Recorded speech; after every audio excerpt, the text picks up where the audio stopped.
नमस्कार, जय हिंद, वंदे मातरम। स्वागत है आप सभी का उत्तर प्रदेश के सबसे बड़े न्यूज चैनल में। तो चलिए दोस्तों, अब नजर डालते हैं उत्तर प्रदेश के मुख्य समाचारों के साथ साथ यूपी राज्य की आज की अहम और बड़ी खबरों पर। आज उत्तर प्रदेश के किसानों, गरीब परिवारों, मजदूर भाइयों, बेरोजगार युवाओं और माताओं बहनों के लिए एक बेहद बड़ी और राहत भरी खबर सामने आ रही है। यूपी के अंदर से भ्रष्टाचार, गरीबी, भुखमरी और बिजली पानी की समस्या को खत्म करने के लिए योगी सरकार एक बड़ा और महत्वपूर्ण कदम उठाने जा रही है। इस बार पीएम किसान सम्मान निधि की अगली किस्त कब जारी होगी, इसकी जानकारी भी आपको इसी वीडियो में मिलेगी। साथ ही उत्तर प्रदेश में आज से करीब 15 से 20 नए नियम लागू हो रहे हैं, जिनका असर सीधे आम जनता पर पड़ेगा। इसके अलावा पेट्रोल, डीजल, सोना और चांदी के ताजा रेट क्या हैं, इसकी अपडेट भी हम आपको देंगे। आज के मौसम समाचार पर भी विस्तार से चर्चा होगी। साथ ही यूपी की आज की सभी बड़ी घोषणाओं और अहम खबरों को भी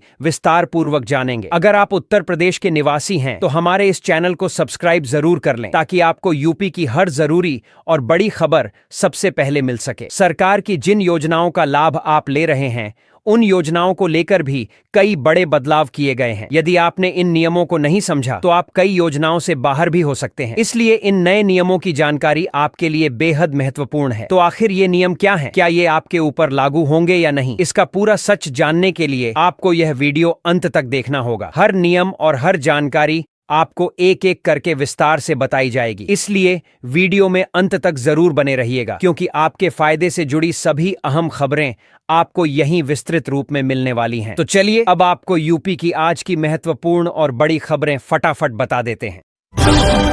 सपा प्रमुख अखिलेश यादव ने बिना नाम लिए बीजेपी पर हमला बोला और समाजद्रोही बताते हुए कहा कि वे बाहर से जीते और अंदर से हारे हुए हैं। उन्होंने बीजेपी पर दलित विरोधी होने का आरोप लगाते हुए अवधेश प्रसाद को राम मंदिर ध्वजारोहण में नहीं बुलाने और बीएलओ की मौत को उदाहरण के रूप में पेश किया।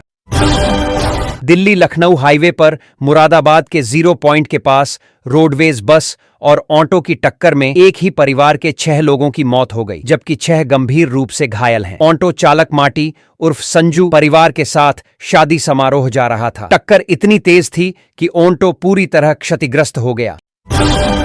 हिमाचल के राज्यपाल शिव प्रताप शुक्ला परिवार सहित अयोध्या पहुंचे, जहां रामलला और हनुमानगढ़ी में दर्शन पूजन किया। उन्होंने कहा कि प्रधानमंत्री नरेंद्र मोदी ने देश में सांस्कृतिक पुनर्जागरण का अद्वितीय मार्ग बनाया है। राज्यपाल सुबह हनुमानगढ़ पहुंचे, उसके बाद श्री राम जन्मभूमि में रामलला के दर्शन किए और भोग आरती में भी शामिल हुए। मत्स्य विकास मंत्री डॉ. संजय निषाद ने बलिया के लोगों को अंग्रेजों का दलाल बताया और कहा कि आज भी दलाली का सिस्टम मौजूद है। उनका यह बयान वायरल होकर चर्चा में है। साइक्लोन डिटवा से श्रीलंका में आई तबाही के बीच भारत ने ऑपरेशन सागर बंधु के तहत मदद भेजी। गाजियाबाद के हिंडन एयरबेस से 4 बजे एनडीआरएफ की 80 सदस्यीय हाईटेक टीम कोलंबो रवाना हुई, ताकि बाढ़ और भूस्खलन के बीच राहत और बचाव कार्य तेज किए जा सकें। भीषण तूफान डिटवा ने श्रीलंका में हालात बिगाड़ दिए हैं। श्रावस्ती में एसआईआर को लेकर प्रशासन सख्त हो गया है। लापरवाही पर 50 से अधिक बीएलओ के खिलाफ कार्रवाई की गई, जिसमें 5 निलंबित और कई का वेतन रोका गया। अब सफाई कर्मचारियों पर कार्यवाही करते हुए 8 को सस्पेंड किया गया है। प्रशासन ने कहा कि इस महत्वपूर्ण कार्य में कोई कमी बर्दाश्त नहीं। मुजफ्फरनगर के बुढ़ाना थाना क्षेत्र में 6 साल की मासूम के साथ छेड़छाड़ करने वाले वकार को पुलिस ने गिरफ्तार कर सबक सिखाया। आरोपी पुलिस वालों के कंधों पर लटक कर थाने पहुंचा और उसके खिलाफ गंभीर धाराओं में मुकदमा दर्ज किया गया। प्रदेश में 1 दिसंबर से ड्राइविंग लाइसेंस बनवाने की प्रक्रिया बदलेगी। कार्य अब नई निजी एजेंसियों को सौंपा गया है। लखनऊ में सिल्वर टच, जबकि अन्य जिलों में फोकाम नेट और रोजमर्रा जिम्मेदार होंगी। नई एजेंसियों ने हार्डवेयर इंस्टॉलेशन पूरा कर लिया है और सोमवार से टेस्टिंग के साथ कामकाज शुरू होगा। उत्तर प्रदेश में 1 दिसंबर से बिजली बिल माफी योजना लागू होगी। 1 से 31 दिसंबर तक पंजीकरण कराने वाले उपभोक्ताओं को मूल बिल पर 25% और सरचार्ज पर 100% छूट मिलेगी। जनवरी में 20% और फरवरी में 15% छूट मिलेगी। मुख्यमंत्री योगी और ऊर्जा मंत्री ए.के. शर्मा ने इसका लाभ उठाने की अपील की है। प्रदेश के बिजली बकायेदारों के लिए खुशखबरी है। यूपी में एसआईआर प्रक्रिया को लेकर चुनाव आयोग ने कहा कि बीएलओ मानसिक दबाव में न आए, इसलिए समय सीमा 1 सप्ताह बढ़ा दी गई है। ड्राफ्ट मतदाता सूची से पहले हर बूथ पर बीएलओ और बीएलआई की बैठक होगी, जिसमें छूटे मतदाताओं की जानकारी साझा की जाएगी। पूर्व केंद्रीय मंत्री श्री प्रकाश का अंतिम संस्कार कानपुर के भैरव घाट पर राजकीय सम्मान के साथ किया गया, जहां डिप्टी सीएम केशव मौर्य भी पहुंचे। शुक्रवार देर शाम हार्ट अटैक से निधन के बाद बड़े बेटे के कनाडा से लौटते ही सुबह अंतिम यात्रा पोखरपुर आवास से निकली और आर्य समाज रीति के अनुसार मुखाग्नि दी गई। अनेक गणमान्य लोग अंतिम संस्कार में मौजूद रहे और राजकीय सम्मान के साथ पंचतत्व में विलीन कराया गया। बिहार के राज्यपाल आरिफ मोहम्मद खान ने मौलाना मदनी के जिहाद बयान पर आपत्ति जताई और कहा कि कुरान में जिहाद का मतलब अत्याचार और अन्याय के खिलाफ संघर्ष है, न कि वह अर्थ जो कुछ किताबें बताती हैं। खान ने कहा कि बच्चों को जिहाद का सही अर्थ समझाया जाना चाहिए। बागपत के छपरौली में केंद्रीय मंत्री जयंत चौधरी ने सांसद निधि से बने 200 metre synthetic running track 8 crore 22 lakh रुपए का उद्घाटन किया और खुद ट्रैक पर दौड़कर युवाओं को प्रेरित किया। जयंत चौधरी ने कहा कि वेस्ट यूपी में प्रतिभा बड़ी है और अब सुविधाएं मिलकर यह क्षेत्र खेल का हब बनेगा। झांसी के बड़ागांव थाना क्षेत्र पर कानपुर हाईवे पर सरकारी एम्बुलेंस और ट्रक की जबरदस्त टक्कर में इलाज के लिए जा रहे बुजुर्ग दंपति की मौके पर मौत हो गई। ट्रक चालक फरार हो गया। दोनों शव पोस्टमार्टम के लिए भेजे गए और पुलिस मामले की जांच कर रही है।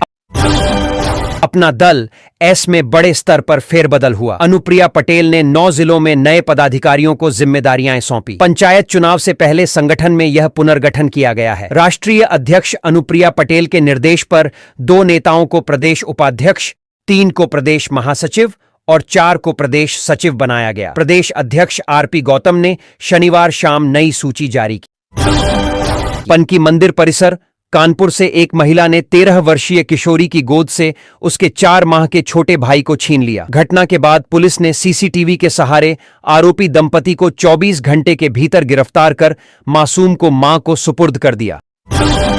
कौशाम्बी के सीरियावा कला गांव में शादी समारोह के दौरान हुई लगातार हर्ष फायरिंग का वीडियो वायरल होने पर पुलिस ने कार्रवाई की। वीडियो में नाबालिग भी फायरिंग करते दिखे। ग्राम प्रधान मोहम्मद साजिद सहित कई लोगों को हिरासत में लिया गया और 2 लाइसेंसी राइफल बरामद हुई। पुलिस आरोपियों की पहचान कर रही है। अयोध्या के रामलला के लिए जोधपुर की महर्षि संदीपन गौशाला ने 7 कलशों में 200 किलो शुद्ध देसी घी भेंट किया। यह घी रामलला के भोग, आरती और अखंड ज्योति में उपयोग होगा। बैलगाड़ी में घी भरकर भेजना एक सदियों पुरानी गौ सेवा परंपरा का हिस्सा बताया गया। मेरठ पुलिस ने गाजियाबाद से गुलफामुद्दीन को गिरफ्तार किया, जो विधानसभा का फर्जी पास और भाजपा का झंडा लगाकर घूम रहा था। वह खुद को विधायक का प्रतिनिधि बताकर टोल नहीं देता था। जांच में पता चला कि उसने 2 निकाह किए और 3 लाख रुपए की वसूली के लिए डीआईजी को सिफारिश कराई थी। नोएडा सेक्टर 113 पुलिस ने ऑनलाइन डिलीवरी एप्स का सहारा लेकर गांजा सप्लाई करने वाले गिरोह का पर्दाफाश किया। 3 तस्कर गिरफ्तार किए गए और 10 किलो गांजा तथा पैकिंग सामग्री जब्त हुई। आरोपियों ने फर्जी ई-कॉमर्स पैकेजिंग और ऑनलाइन भुगतान से एनसीआर में सप्लाई की रैकेट चलाया। सपा अध्यक्ष अखिलेश यादव ने कफ सिरप मामले पर एक बार फिर बुलडोजर चलाने की मांग कर दी और भाजपा को माफिया पार्टी करार दिया। पूर्व सांसद धनंजय सिंह ने इस मामले में सीबीआई जांच की मांग करते हुए खुद को बेगुनाह बताया और प्रधानमंत्री तथा मुख्यमंत्री से जांच की अपील की है। ज्ञानवापी मामले से जुड़े प्रसिद्ध न्यायाधीश रवि दिवाकर ने मुजफ्फरनगर में फास्ट ट्रैक कोर्ट संख्या 3 का कार्यभार संभाला, लेकिन सुरक्षा व्यवस्था पर सवाल उठे। चित्रकूट से तबादला कर उन्हें मुजफ्फरनगर भेजा गया था, फिर भी वहां सुरक्षा नहीं मिली। दिवाकर पहले भी उपद्रव, गैंगस्टर और एनडीपीएस जैसे मामलों में अहम फैसले दे चुके हैं। सोशल प्लेटफॉर्म पर फिर चर्चा में आए यूबर शादाब जकाती के नए वीडियो के बाद डॉक्टरों ने कार्रवाई की मांग की है। चिकित्सकों ने कहा कि इस तरह के कंटेंट से मरीजों का भरोसा टूटता है और डॉक्टर्स की प्रतिष्ठा को ठेस पहुंचती है। वरिष्ठ चिकित्सक डॉक्टर प्रेम सिंह ने इस पर कदम उठाने की अपील की है। उन्नाव में दहेज मामले की जांच कर रही महिला दरोगा का वीडियो वायरल हुआ, जिसमें उन्होंने एक बुजुर्ग महिला से अपमानजनक भाषा बोली और धमकी दी। बाद में पता चला कि बुजुर्ग महिला सुनाई कम देने के कारण जवाब नहीं दे पा रही थी। एसएसपी ने जांच के आदेश दिए। कैबिनेट मंत्री संजय निषाद के पुत्र अमित निषाद साइबर ठगों का शिकार बने। उन्होंने शाहपुर थाने में रिपोर्ट दर्ज कराई है कि पिछले कई महीनों से उनके बैंक खाते से यूपीआई के जरिए राशि आ रही जा रही थी। आरोप है कि किसी ने उनके मोबाइल नंबर के आधार पर यूपीआई आईडी बनाकर खाते से रकम निकाल ली। मुख्यमंत्री योगी आदित्यनाथ के टेम्पल इकोनॉमी विजन के अंतर्गत ग्रामीण पर्यटन को बढ़ावा मिलेगा। बरेली में सीताराम झरोखा और बड़ा बाग हनुमान मंदिर के विकास हेतु वित्तीय वर्ष 2025 से 26 में 6.78 करोड़ स्वीकृत किए गए हैं। नाथ कॉरिडोर के माध्यम से मंदिरों का सौंदर्यीकरण और संरचनात्मक विकास शीघ्र शुरू होगा।